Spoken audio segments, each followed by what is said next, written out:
Good morning, good morning. Nakikita nyo to? Nakaganda ng bulaklak, parang halaman.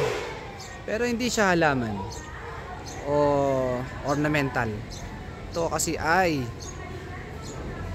sigarilyas o tinatawag din ng kalamismis. Napakaganda ng bulaklak. Bumungad dito sa atin pag galing tayo sa classroom.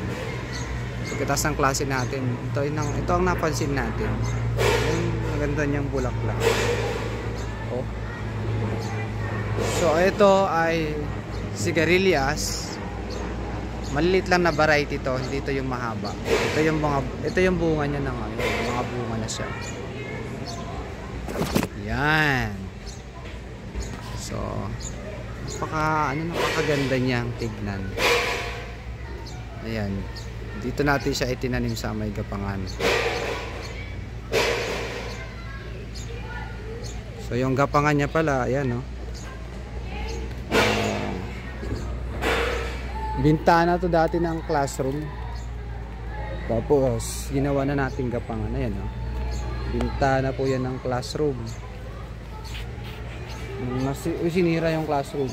Ginawa natin. Pinawelcome natin. Ang dami niyang bulaklak dyan.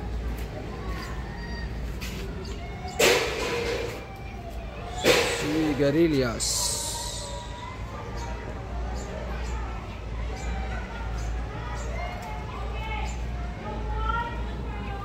Yan, may mga bunga dito. Yan, may mga bunga na siya.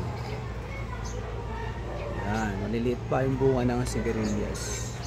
Pero ang dahil bunga, bulaklak niyan, kasi maraming bunga niyan.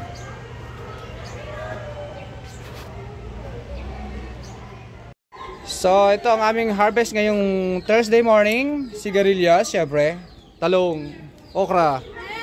Pwede na magpakbet. Pwede na magpakbet dyan, Jose. Sir, ang masarap to, lalo na yung talong.